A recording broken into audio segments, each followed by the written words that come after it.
papa. Raymond Raymond, j'ai besoin d'une ambulance. Raymond, Valérie, dis-moi. Les accidents vasculaires cérébraux, AVC, demeurent parmi les principales causes de décès à l'échelle mondiale, entraînant la perte d'une vie toutes les 10 secondes. En France, plus de 110 000 personnes sont touchées par un AVC chaque année, ce qui équivaut à près d'une victime toutes les 4 minutes. Ce constat alarmant met en lumière le fait que 90% de ces AVC sont attribuables à notre mode de vie, incluant des facteurs tels que l'hypertension artérielle, le diabète, l'obésité abdominale, le tabagisme, la dépression, voire le stress. Compte tenu de la gravité des conséquences liées à une attaque cérébrale, une réaction rapide peut sauver des vies et atténuer les séquelles. La question cruciale qui se pose est donc la suivante. Est-il possible d'identifier les signes avant-coureurs d'un AVC? Explorons ensemble ces indicateurs souvent méconnus. L'accident vasculaire cérébral, communément appelé attaque cérébrale, a un impact sévère sur le cerveau en compromettant l'apport sanguin, que ce soit en raison d'une artère obstruée, AVC ischémique, ou rompu, AVC hémorragique. Dans les deux cas, il se produit une brusque altération de certaines fonctions cérébrales, et dès l'apparition des premiers symptômes, la dimension temporelle devient une variable cruciale. Ainsi, il est essentiel de reconnaître les signes avant-coureurs avant que l'accident cérébral ne se matérialise. Les connaissez-vous? Troubles de la parole. Patrice, un homme dans la cinquantaine, habituellement fier de sa robuste santé, a récemment expérimenté un épisode troublant de dysfonctionnement de la parole lors d'une soirée avec ses collègues. Sa prononciation s'est soudainement altérée, atteignant un point où les autres avaient peine à le comprendre. Bien qu'il ait été surpris sur le moment, les symptômes ont étonnamment disparu au bout de 10 minutes. Patrice a attribué cet incident à la fatigue, ne s'en préoccupant guère. Cependant, le matin suivant, le quinquagénaire s'est réveillé avec une paralysie soudaine du côté droit, incapable de bouger ni son bras ni sa jambe. Transporté d'urgence à l'hôpital, le diagnostic d'un accident cérébral a été confirmé. Les problèmes de parole de la veille étaient indéniablement un signe avant-coureur de l'AVC.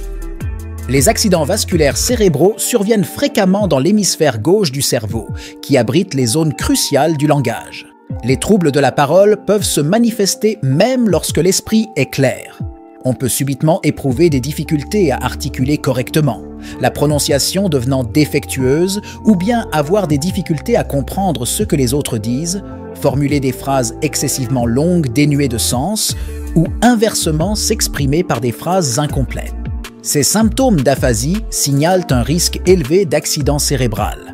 En cas de manifestation soudaine de tels problèmes de langage, il est impératif de consulter immédiatement. Troubles de la vision. Un signe avant-coureur supplémentaire d'un AVC réside dans les troubles de la vision. Les anomalies survenant dans les voies visuelles peuvent entraîner divers symptômes, dont la vision floue, la vision double, voire même des hallucinations visuelles. Souvent, ces manifestations visuelles sont attribuées à tort à des problèmes oculaires courants tels que la presbytie, diminution de la capacité à voir de près du haut vieillissement ou à une simple fatigue oculaire. La vision floue ou double peut résulter d'une perturbation dans le fonctionnement des voies optiques du cerveau, souvent causée par une altération soudaine du flux sanguin. Les hallucinations visuelles peuvent également être provoquées par des anomalies similaires, affectant la manière dont le cerveau interprète les informations visuelles.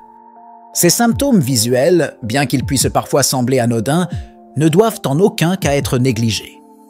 Trop souvent, ils sont bien interprétés comme des troubles mineurs de la vision liés à l'âge ou à la fatigue, conduisant à un retard dans la recherche d'une attention médicale appropriée. La vision étant un aspect crucial de la perception du monde qui nous entoure, toute altération soudaine ou inhabituelle de celle-ci peut être un indicateur de problèmes sous-jacents, y compris la possibilité d'un AVC imminent. Il est donc impératif de consulter un professionnel de la santé dès l'apparition de ces symptômes visuels pour un diagnostic précis et une prise en charge rapide, minimisant ainsi les risques potentiels associés à un AVC. En identifiant rapidement ces signes avant-coureurs, on augmente les chances de prévenir ou de traiter un AVC de manière efficace. La perte de mémoire. Les épisodes même courts de perte de mémoire peuvent être des signes avant-coureurs d'un AVC en raison du lien entre les accidents vasculaires cérébraux et la fonction cérébrale altérée. Les pertes de mémoire, même brèves, peuvent indiquer une perturbation dans la circulation sanguine cérébrale affectant les zones du cerveau responsables de la mémoire. Les symptômes de perte de mémoire associés à un AVC peuvent se manifester de différentes manières, telles que l'incapacité soudaine de se rappeler des informations, la confusion temporelle et spatiale, la répétition de questions ou l'oubli de moments récents. Si vous connaissez des épisodes de perte de mémoire, cela peut être un signe que le flux sanguin vers le cerveau est compromis, même temporairement. Ces épisodes peuvent être provoqués par des micro-AVC, accidents ischémiques transitoires, qui sont de courtes interruptions temporaires de l'apport sanguin au cerveau. Bien que les symptômes disparaissent, généralement, rapidement, ils signalent une perturbation dans la circulation cérébrale et peuvent être des avertissements précurseurs d'un AVC plus grave à venir. Il est essentiel de prendre au sérieux tout symptôme lié à la mémoire et de consulter un professionnel de la santé en cas de doute. Paralysie et perte sensorielle.